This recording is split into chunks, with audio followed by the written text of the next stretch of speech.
ہم اپنی غلطیوں سے زیادہ اپنی شرافت کی قیمت ادا کرتے ہیں۔ اپنے رب پر یقین رکھیں، وہ آپ کے ساتھ ہے، وہ آپ کی سوچی کی تدبیر سے کئی گنا بہتر تدبیر سے معاملے کو سنبھال لے گا۔ زندگی یوں ہی نہیں گزرتی، رویوں میں لچک اور دلوں میں گنجائش رکھنی پڑتی ہے۔ عورت کے بناؤ سنگار پر صرف اس کے محرم کا حق ہے۔ مایوس وہ ہوتا ہے جو اللہ پر یقین نہیں رکھتا، اور محروم وہ ہوتا ہے جو اللہ کی نعمتوں کا شکر ادا نہیں کرتا۔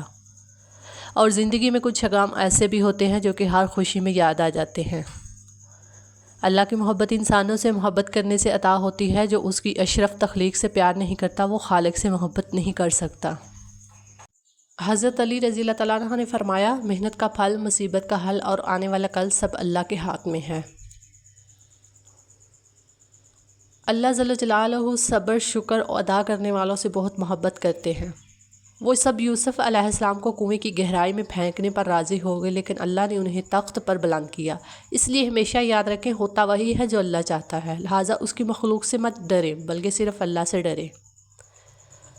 کبھی کبھار ساتھ بیٹھے لوگوں سے زیادہ ہزاروں میل دور بیٹھے لوگ آپ کی مسکراہٹ کی وجہ بن جاتے ہیں۔ جوانی میں ہر قدم پھونک پھونک کر رکھیں، کہیں ایسا نہ ہو کہ لکھیں آپ لیکن آپ کا لکھا ہوا آپ کی اولاد پڑھے۔ اپنے آنے والی اولاد کے مستقبل کی خاطر خود کو اللہ کی مدد سے دنیا کے فتنوں سے بچائیں۔ زمین کے اوپر کوئی بھی عمل کرنے سے پہلے کچھ لمحے کے لیے صرف ایک بار سوچیں کہ ہمارا یہ عمل زمین کے نیچے ہمارے لیے کس نتیجے کا باعث ہوگا۔ غلط کام غلط ہی ہوتا ہے، نیت اچھی ہونے سے کوئی حرام یا مکروہ کام جائز نہیں ہو جاتا۔ اپنا قیمتی وقت ضائع نہ کریں، ہر لمحہ ہر اس چیز سے فائدہ اٹھانا سیکھیں جو آپ کے میزان کو باری کر دے۔ مومن صرف اپنی ذات میں نہیں جیتا، ایک طرف وہ اپنے رب کو راضی کرتا ہے اور دوسری طرف بندوں کی خیر خواہی کرتا ہے۔ تمہاری روتی آنکھوں نے جو شکوے کیے ہیں وہ اللہ نے سنے ہیں۔ جو انسان فجر کی نماز نہیں پڑھتا اور کہتا ہے کہ میں اللہ سے ڈرتا ہوں، وہ انسان جھوٹا ہے، کیونکہ رب العالمین سے ڈرنے والا کبھی فجر نہیں چھوڑتا۔ اگر آپ کے پاس سوال کے جواب میں دلیل نہیں ہے تو کوئی بات نہیں، مگر کالم گلوچ جاہل ہونے کی نشانی ہے۔ فیصلہ آپ نے کرنا ہے۔ دھوکہ کھانے کے بعد تقریباً ہر انسان یہ ایک وقت ایسا ضرور آتا ہے جب اس میں بلا وجہ کی دوستیاں، زبردستی کے تعلقات اور غیر ضروری گفتگو کرنے کی چاہ ختم ہو جاتی ہے۔ تعلقات کو نبھانے کے لیے عہد و پیمان کی ضرورت نہیں ہوتی، ضرورت ہوتی ہے تو بس ایک دوسرے سے مخلص ہونے کی۔ وہ تعلق چاہے دوستی کا ہو، محبت کا ہو، خون کا ہو یا احساس کا۔ ہم باہر کی جتنی بھی جنگیں لڑ لیں، اپنے اندر کی جنگ سے ہار جاتے ہیں، اور یہ ہار اتنی بری ہوتی ہے کہ ہم خود کو سمیٹتے سمیٹتے بکھرتے جاتے ہیں۔ ایک پھول والے کی دکان پر کیا خوبصورت جملہ لکھا تھا، انسان کو ہر قدم پر جیت چاہیے مگر لوگ میرے پاس آ کر ہار مانگتے ہیں۔ کسی بزرگ سے کہا گیا کہ کچھ نصیحت کر دیں، فرمایا دھیان رکھنا کوئی اللہ سے تمہاری شکایت نہ کر دے۔ بدلہ لینے والوں سے نہیں بلکہ سہ جانے والوں سے ڈرو، ان کا معاملہ رب کے حضور پہنچا دیا جاتا ہے۔ اگر کوئی بلا وجہ آپ کا دشمن بن جائے تو مان لیجئے آپ میں کچھ خاص ہے، سامنے والا حسد کا شکار ہے۔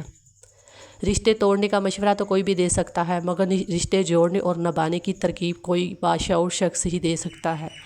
3 نیکیاں جن کے کرنے سے قیامت کے دن عرش کا سایہ نصیب ہوگا: ٹوٹے ہوئے رشتوں کو جوڑنا، دل نہ چاہتے ہوئے بھی معاف کرنا، کسی کے گناہ کا پردہ رکھنا۔ الفاظ کا استعمال کرتے ایسے ہی احتیاط کریں جیسے مچھلی کھاتے وقت کانٹوں سے کرتے ہیں۔ کانٹے تو پھر بھی جسم کو تکلیف دیتے ہیں، لیکن الفاظ دلوں کو چیر دیتے ہیں۔ کسی نیک عمل کی توفیق مل جانا ہی قبولیت کی نشانی ہے۔ عزت تو سب کو چاہیے، لیکن لوگ واپس دینا بھول جاتے ہیں۔ اپنی غلطیوں کی وجہ دوسروں کو سمجھنے والے کبھی اپنی اصلاح نہیں کر پاتے۔ اپنی غلطی کی ذمہ داری لینا سیکھیے۔ کتابوں کی اہمیت اپنی جگہ، مگر سبق وہی یاد رہتا ہے جو وقت اور لوگ سکھاتے ہیں۔ اس دنیا کو صرف ایک شے بائمانی بناتی ہے، اور وہ ہے آخرت کی یاد۔ سب راستے بند ہو سکتے ہیں، میرے رب کی رحمت کا راستہ کبھی بند نہیں ہو سکتا۔ درود پڑھیے ثواب ملتا ہے، سلام پڑھیے جواب ملتا ہے۔ بہترین ہم سفر کی بڑی خاصیت یہ ہے کہ وہ آپ سے اختلاف اور ناراضگی کے باوجود بھی آپ کا خیال رکھنا اور فکر کرنا نہیں چھوڑتا۔ جب اللہ تم سے کہہ رہا ہے کہ تم مجھ سے مانگو دوں گا، تو کیا تمہیں یہ قبولیت کی دلیل نہیں لگتی؟ اگر تم قرآن کو آنکھوں سے دیکھو گے تو الفاظ نظر آئیں گے، دماغ سے دیکھو گے تو علم نظر آئے گا، دل سے دیکھو گے تو محبت نظر آئے گی، اور اگر تم اپنی روح سے دیکھو گے تو خدا نظر آئے گا۔ کسی انسان کو پتھر سمجھ کر ٹھوکر مارو، بلکہ اسے تراش کر دیکھو، شاید وہ ہیرا ہو۔ جب تمہارا دل کسی کے گلے لگ کر رونے کو چاہے تو قرآن کو گلے لگا لینا۔ تم جسے ڈپریشن کہتے ہو وہ تمہارے نماز نہ پڑھنے کا نتیجہ ہے، اور جب وہ تمہاری روتی آنکھوں کو قرار دے گا تو ہر طرف سکون کی لہر اٹھنے لگے گی۔ جب اللہ کی مرضی کے بغیر اس کائنات کا ایک پتا بھی نہیں ہل سکتا تو پھر تمہارا اللہ سے بار بار رجوع کرنا، اس سے مانگنا بے وجہ نہیں ہے۔ جو تمہارے ہاتھوں میں اتنی جان ڈال دیتا ہے کہ وہ دعا کے لیے اٹھ سکیں، وہ پھر ان اٹھے ہاتھوں کی لاج بھی رکھتا ہے۔ جب ہم کسی ایسے شخص کو دیکھتے ہیں جس سے ہمیں پیار ہو تو ہماری آنکھ میں موجود سیاہ دائرہ 45% تک بڑا ہو جاتا ہے۔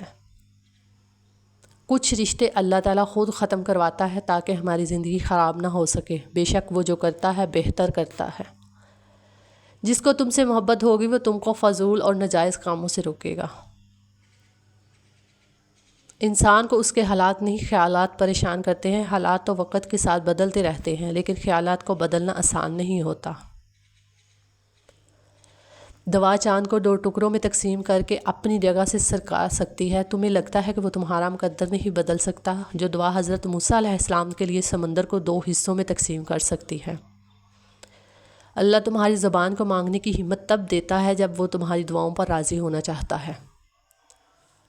اللہ کو پکارو، وہ ٹھیک انہی لوگوں کو وسیلہ بنا دے گا جو تمہارے کام میں رکاوٹ بن رہے ہیں۔ اگر نماز پڑھنے والے کو علم ہو جائے کہ کیسی رحمتوں نے اسے گھیر رکھا ہے تو وہ کبھی سجدے سے سر نہ اٹھائے۔ تم رب کا بن کر تو دیکھو، وہ ہر کسی کو تمہارا نہ بنا دے تو کہنا۔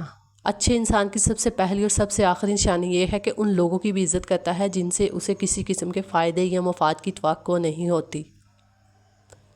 اپنی حد میں ہی رہنا سیکھو۔ حد میں رہنا اللہ تعالیٰ کی بڑی نعمت ہے۔ پانی حد سے بڑھ جائے تو طوفان بن جاتا ہے، انسان حد سے بڑھ جائے تو شیطان بن جاتا ہے۔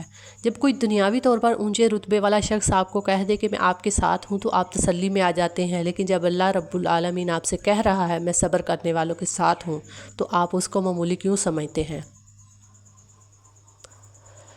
ہمیشہ اعلیٰ اخلاق کے حامل نہیں ہوتے، لیکن اعلیٰ اخلاق کے لوگ ہمیشہ خوبصورت ہوتے ہیں۔ میں نے لوگوں کے بھیڑ میں لوگوں کے لیے ترستے دیکھا ہے۔ اپنے بہترین دوست سے بات کرنا ہی آپ کا واحد علاج ہوتا ہے۔ شاخ پر بیٹھا پرندہ شاخ کی کمزوری سے نہیں ڈرتا کیونکہ اسے اپنے پروں پر اعتماد ہوتا ہے۔ اگر زندگی میں سکون چاہتے ہو تو کبھی کسی سے توقع مت رکھو کیونکہ توقع کا پیالہ ہمیشہ ٹھوکروں کی زد میں رہتا ہے۔ جو لوگ شادیوں میں جہیز مانگتے ہیں انہیں رمضان میں زکوٰۃ بھی مانگنا چاہیے، فقیروں کا حق بنتا ہے۔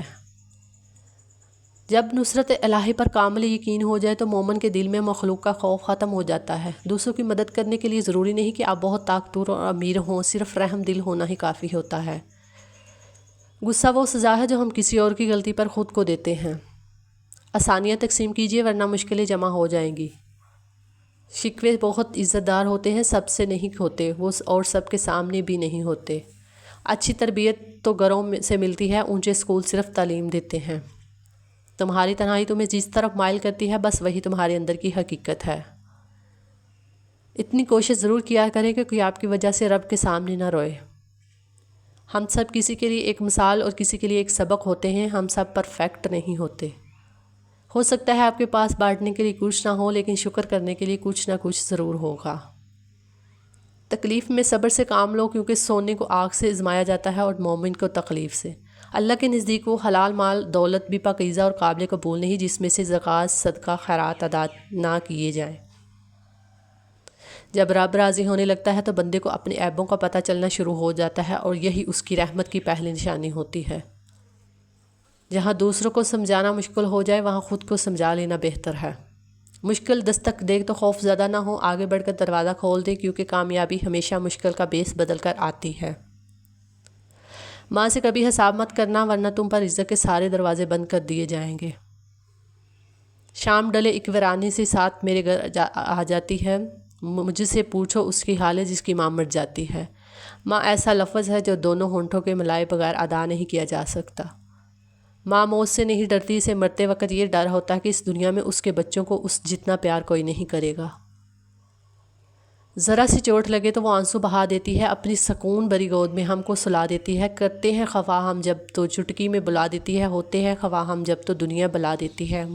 مت گستاخی کرنا لوگوں اس ماں سے کیونکہ جب وہ چوٹ کے جاتی ہے تو واپس نہیں آتی۔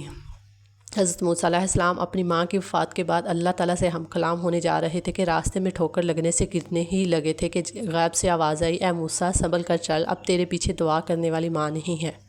ماں سے محبت کرو، کیونکہ ماں کی پریشانی دیکھ کر اللہ نے صفا مروہ کو حج کا رکن بنا دیا۔ ماں کی محبت وہ گہرا سمندر ہے جس کی گہرائی کو آج تک کوئی ناپ نہ سکا اور نہ ہی ناپ سکے گا۔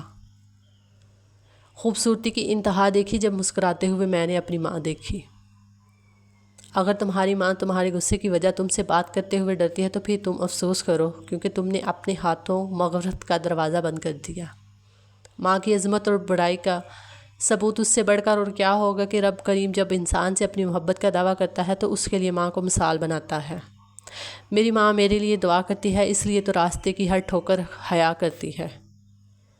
جھوٹے تھے تو لڑتے، چھوٹے تھے تو لڑتے تھے، ماں میری ہے، ماں میری ہے، بڑے ہو کر لڑتے ہیں، ماں تیری ہے، ماں تیری ہے۔